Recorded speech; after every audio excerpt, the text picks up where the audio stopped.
There's a lot going on around the world. There's a lot going on in our nation. We get a new presidential candidate about every day and a half. Governor Perry coming up on Thursday, it appears, at a DFW area announcement. I will be there. His successor gives us an opportunity to talk about some state-level issues. Governor Greg Abbott has been governor for a few months and has logged his first legislative session as governor. Let's ask how that went as Governor Abbott joins us. Welcome, sir. How you doing? Mark, I'm doing great. Thank you so much. It is an honor to have you.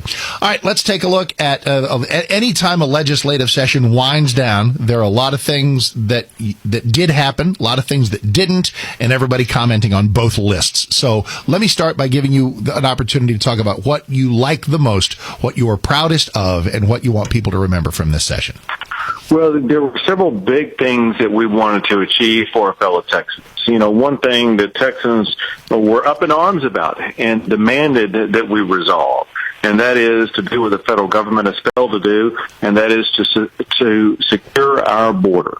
And Texans came up with our own money, our own resources, our own game plan. We're going to be adding more than 500 law enforcement officers up and down the border. We're adding anti-gang units. We are attacking the problem where it really emanates from, which is going right after the cartels. And we're spending a total of about $800 million to ensure we get this done. We're giving these officers new tools and technology that will allow them to be much more effective in cracking down on this. And the fun part about it is, even though we're coming out of money, $800 million, we do have ways in which we're going to be taking the money and resources from the cartels themselves and turning that right back into our law enforcement. So we're going to be taking their money, making Texas a safer place. And remember this, Mark, if you would, and that is when you saw those women and children coming across the border, about 1,000 a day last summer, they didn't just happen to show up here. They showed up here because they were paying off the cartels who brought them here. We're going to be cutting off this problem where it starts, and that is with the cartel activity. Is this pretty well the way it is for us here in Texas, that it's up to us to spend our money and do what we can with our law enforcement people because the federal government simply cannot be trusted to do it? Well, that, of course, is not the way that it's supposed to work, because we all know that we have a United States Constitution that says that one of the foremost responsibilities of the federal government is to ensure that our sovereignty is protected. However, we have not had that done under the current president. And, you know, you mentioned presidents earlier in your lead-in here. One of the foremost demands I am making for any candidate that I back in the presidential election is we must have a president who's going to step up and do the federal government's job, which is to secure our border. And so that's one way of saying if the presidential elections turn out the way they're supposed to be, this is a one biennium responsibility for the state of Texas, and we won't have to fund this ourselves going forward, because after the next presidential election, we will have a president that does their job, who secures the border, and gets Texas out of the business of having to do that. I want to pause on the legislative list for a minute, since we did, obviously, the presidential races everywhere. You know, a couple of guys you know well, Rick Perry and Ted Cruz, Ted already running, Rick about to. Is that something you can get into at all? Will you endorse? Will you think about it? Or do you kind of stay out and say, let's see what the primaries do? What I have decided to do is to articulate principles that I want to see in any presidential candidate I will support. One is someone who will secure the border. Two, more largely, someone who is going to both embrace and follow the United States Constitution. Remember, I've filed 31 lawsuits against the president, not just for the fun of it. I did it because those were ways in which the president was violating the Constitution. Then I also want a president who is going to rein in or abolish the EPA. The EPA is out of control. The EPA just came up with new rules regulating ditches and ponds on farmers and ranchers' property. This is something that is completely, frankly, turned socialistic and violated the fundamental private property right tenets upon which this nation was based. All right, back to the borders for a second. There were a couple of things that people wanted that didn't happen, and that was the notion of sanctuary cities. What's the problem with banning sanctuary cities? I don't think there is a problem with it. I think that... Why didn't it happen? Neither bill, there was not a law that was passed out of the House or the Senate Let me go back and explain this in more detail and tell you some interesting insight. And that is, during the course of the session, I met with the head of ICE, the federal agency in charge of cracking down on this, and she told me the biggest problem they have in these communities across the country is when communities and law enforcement agencies are not enforcing the law. Yeah. Basically, she was telling me that wherever sanctuary is given, it creates bigger challenges for ICE in doing their job. And so this is a very simple notion, and that is local communities and local law enforcement have to have the ability to arrest people who are here illegally. And so there's absolutely nothing wrong with it. It's something that can and should be done. Unfortunately, it was one of the laws that did not get passed. And that's the way it goes sometimes, and that is sometimes laws simply are not passed out of the House or Senate for a variety of different reasons. Was it a similar thing that we did not get a chance to repeal, that a law that allows some students who are in the country illegally to pay in-state tuition? Yeah, I mean, and I know that you know this. Your listeners may forget, but this was something that was debated repeatedly between Wendy Davis and myself during my gubernatorial campaign, and I repeatedly said from the beginning to the end that law was broken and had to be fixed. But no one came up with any solutions to fix it. All right, let's talk about some things where we did get some solutions. Governor Greg Abbott with us. Let's talk some Second Amendment. We have passed open carry, but boy, there were like 10 different versions of things that were all being floated around. Are you satisfied with what we wound up with? What I said from the very beginning is I would sign the most freedom-giving, open gun, open carry Second Amendment law that reached my desk. And so I wanted to lay down the marker to the legislators, go as strong as you can and pass the most sweeping, freedom-giving law that you can. And I am proud to say that Texas is now going to be one of the states that does have open carry, one of the states that does have campus carry, ensuring that we further provide Second Amendment rights to our constituents. And just like, there was hand-wringing the last time when concealed carry was passed, saying that it was going to be the beginning of the end of Texas. It would be the beginning of the OK Corral. Yep. Exactly. Absolutely nothing happened. And let me make this last comment to your listeners, which they need to know, because some people still remain in some confusion about campus carry. And that is, they harken back in their mind to Virginia Tech, where the shooting took place. Well, guess what? There was no campus carry law in place there, meaning that there was a disallowance of guns on campus. You hear about these stories across the United States of America, wherever there may be a shooting on campus, and each of those times, those campuses disallowed anyone from being able to carry on campus. Campuses are dangerous right now where campus carry is not allowed.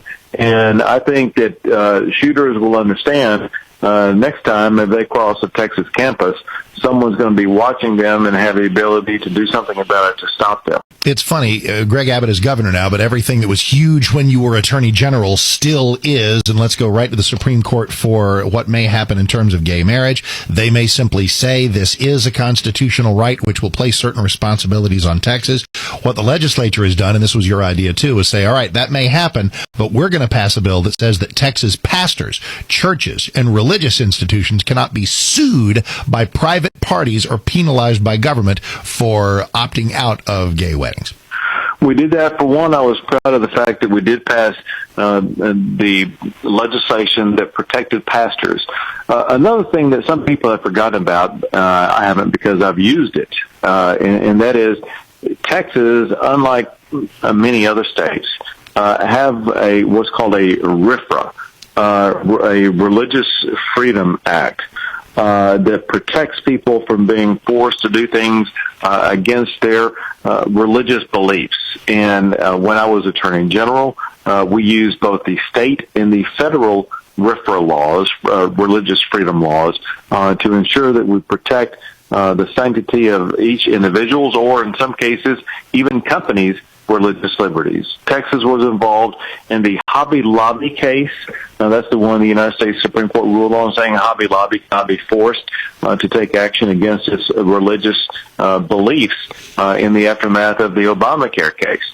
And so we've shown that some of the laws that currently exist will fully protect individuals' religious liberties. Other laws, such as this Pastor Protection Act, will do an even greater job of doing that. But you're putting the cart before the horse. Because, Mark, if you go back and look at the opinion that was written by the pivotal vote on the marriage issue, which was Justice Kennedy, from every single page of his opinion was dripping several notions. One was states' rights. And when you look at that, he was saying that from the beginning of the United States of America, it has been up to states to define marriage, not the federal government. If this decision goes against us, then Justice Kennedy is going to have to change his position from where he was when he wrote that Windsor decision just 2 years ago.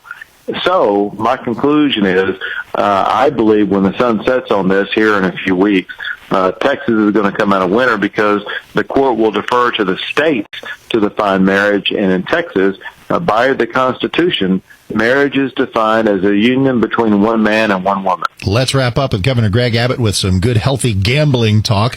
We are nowhere close to allowing widespread casino gambling, but we're going to allow some public votes on a constitutional amendment that, how does this go, that would allow like the Rangers or the Astros or the Cowboys or the Texans or the whatever, or the Spurs to hold cash raffles at stadiums? What was that about? Well, it is. You brought this under the broader category of two things. One, this is the last thing, and two, gambling. And so I want to be able to address something very important, and that is that all this does is it allows raffles at sporting events. But the most important gambling that we got into this session is the state legislature did not gamble with the taxpayers' money. We held a very tight budget. We left over well over $10 billion in savings, while all at the same time cutting taxes to the tune of about $4 billion, giving money back to the people it belongs, which is the citizens, as opposed to the state government gambling with it. So I think we were very responsible with taxpayer money, giving it back to them, holding the line on spending, not gambling with it by the state spending it. And I think that's the best thing we could do. A smart pivot by Governor Abbott. You know, actually, there was something I did want to ask you, because we talked about you and we talked about this, and I haven't had a chance to talk to you since, because it all went fine. It broke my heart that in Texas in 2015, we're going to have everything you and I just talked about is stuff people can agree with or disagree with. On the average college campus, please, it's going to be a bunch of 21-year-olds who may not have voted for you. That's fine, whatever. Your speech at UNT wound up going just fine, but were you aware of the craziness that led up to that we now have in our state, in Texas, for crying out loud, a community of folks who are so intolerant of a differing political view? I mean, there was a move afoot to get you uninvited, which was never going to happen, and it all wound up fine. But wasn't that all just kind of sad? Well, it's the irony of liberalism. Liberalism is supposed to be one that embraces liberal and different ideas, and everyone's ideas should be put on the table. And it seems like the liberals want to not only close their eyes and ears to others' ideas, but they want to prevent others from being exposed to those ideas. And then the double irony, of course, was that during my graduation speeches, I don't talk politics. Well, that's the thing. I didn't say Greg Abbott is not coming in to talk to the students about gay marriage, taxes, or concealed carry. I mean, come on. What did you want? What did you want? What was your main theme? My main theme is very simple, and it harkens back to my last graduation. The last picture of me standing, for those who are listening on the radio and really don't know me, I'm in a wheelchair. And the last picture of me standing, it was when I was walking across the stage when I graduated from law school. And so, I talk about the graduation speech at that time being someone who talked about life would be filled with challenges. Turned out the guy was right. because soon after I graduated, creep fell on me and my life was challenged. But I learned that our lives are not defined by how we're challenged, but by how we respond to those challenges. And so I impart that wisdom to the graduates and let them know, regardless of how they're challenged, they too can grow up to be governor of the great state of Texas. Well, there you are, and glad to have you here anytime you want. I really appreciate the multi-layered conversation today, and I know we'll be talking again soon. Thank you, sir. Thank you, Mark. You betcha. That is Governor Greg Abbott. Wow.